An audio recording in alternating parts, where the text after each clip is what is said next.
Hello, good morning and welcome to my video lectures. This is Professor Razu Rolakanti, Department of ECE, St. Peter's Engineering College. Today I am going to explain you Gauss Law and its applications, which is from the subject Electromagnetic Fields and Waves, Unit 1. We know today I am going to explain Gauss Law. We know that a charge emanates the flux, which is equal to the charge. What I mean is, suppose a charge Q emanates the flux psi, which is equal to the charge. That means if the charge is Q and the flux is psi, I am saying that psi is equal to Q. This is provided by Faraday's experiment. Consider a sphere of radius r and a point charge plus Q, which is located at its center. Then the total flux radiating outwards and passing through the total surface area of the sphere is same as the charge plus Q, which is enclosed by the sphere. For example, now replace a point charge by a line charge such that the portion of the line charge enclosed by the sphere consists of the same charge plus Q. In this case, also the total flux radiating towards remains the same as Q, which is the charge on the line enclosed by the sphere. Similarly, if the point charge plus Q or a part of line charge carrying plus Q are moved inside the sphere anywhere, still the total flux radiating outwards from the surface of the sphere remains same as Q. Now, instead of a sphere, any irregular closed surface is considered with the total charge that is enclosed as plus Q in any form. I mean that either point form, line form or surface. Then also the total flux crossing the surface of that irregular object remains same as Q, which is the charge enclosed by that object. These observations from Faraday's experiments leads to a law called Gauss Law. From the above, it is clear that irrespective of the shape of the enclosed surface and irrespective of the shape of the charge distribution,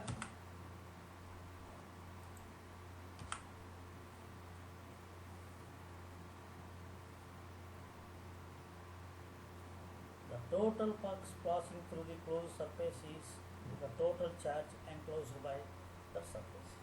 That is why I am taking here the irregular surface. The charge enclosed by this irregular surface is Q. This is closed irregular surface. I am considering here this one. What is the Gauss law? The statement of Gauss law is like this. The electric flux passing through any closed surface, the closed surface may be regular or irregular, any closed surface, that is equal to the total charge enclosed by that surface. You see here the mathematical representation of the Gauss law we have to see here. Consider any object like this of irregular shape.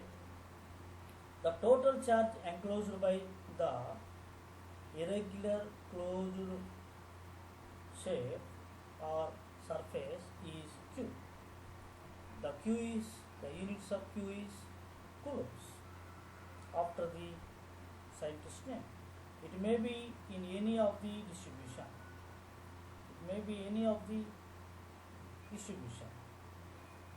Hence, the total flux that has to pass through the closed surface is Q.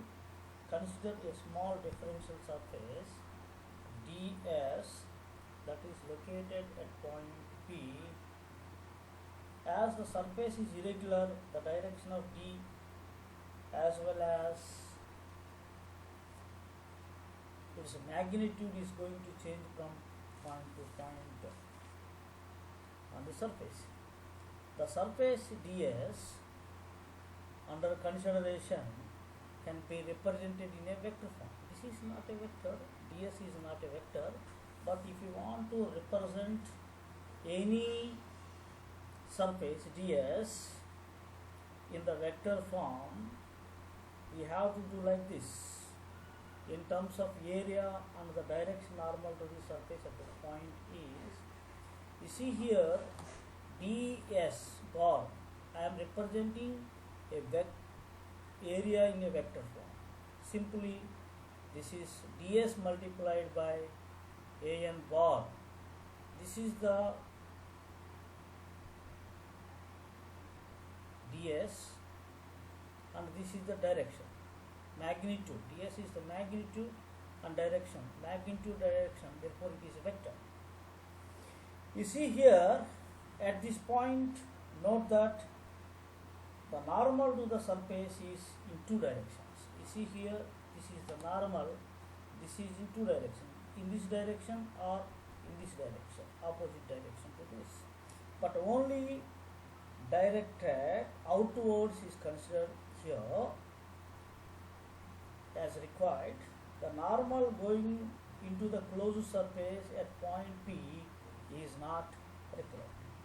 You see, the flux density at point P is d bar and its direction is such that it makes an angle theta with the normal direction at point P. You see here, this is the normal to the surface an bar and this is d bar. This d bar is making an angle theta at point P. The flux d psi passing through the surface ds is the product of the component of d bar in the direction normal to the ds.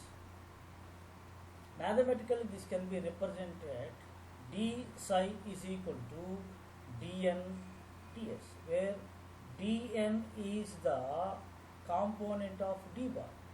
This component of d bar is represented like this. dn is equal to magnitude of d bar cos theta because it's a component. Therefore, substituting dn here, d psi is equal to d bar magnitude cos theta, and again it becomes according to the dot product d bar dot ds. Therefore, d psi is equal to, we can write like d bar dot ds. Suppose I want to the total flux psi, I have to do an integration. Psi is equal to integral of d psi. This is equal to closed integral over the surface S, d bar dot ds bar. Therefore, psi is equal to closed integral over surface S, d bar dot ds bar is equal to q, that is charge enclosed. This is the meaning. The flux passing through the incremental surface area ds, the total flux passing to the entire closed surface is to be obtained finding the integration of this one. This sign, closed integral, indicates the integration over the closed surface and is called closed surface integral.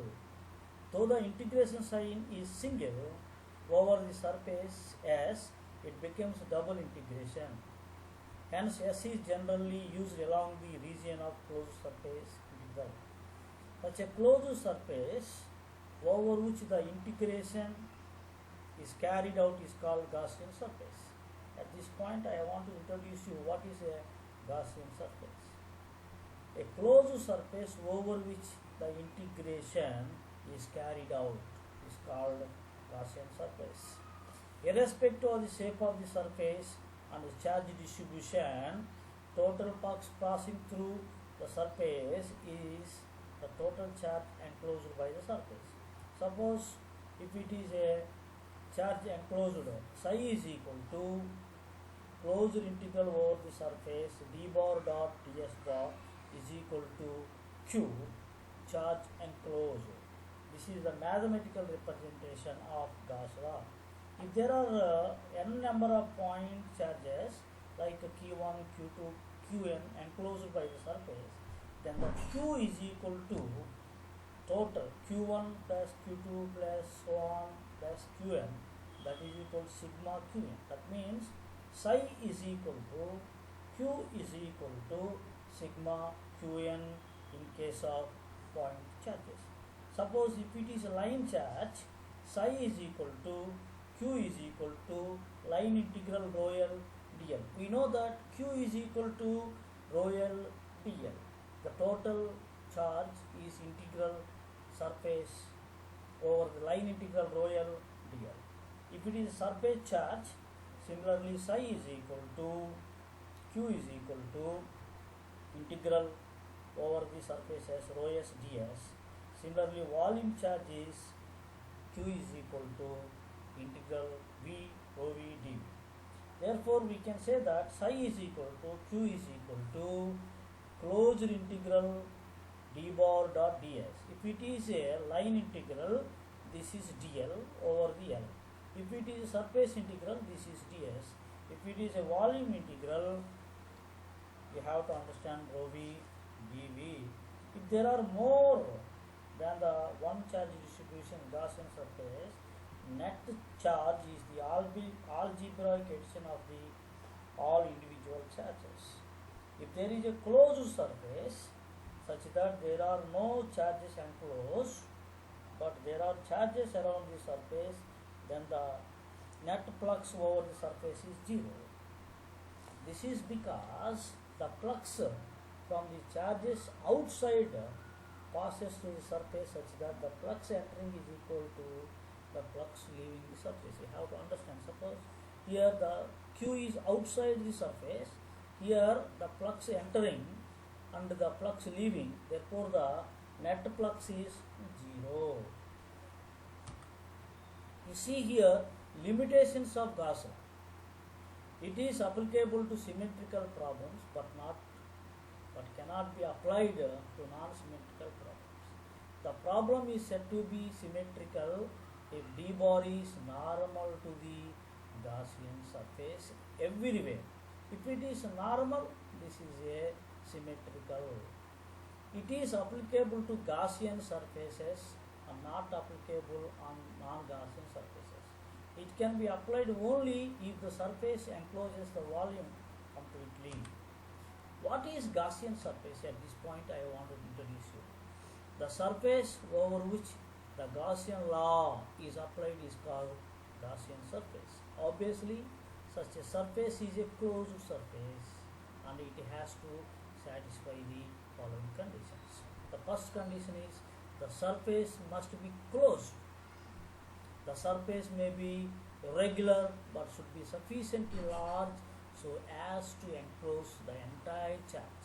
The third point is at each point of the surface D,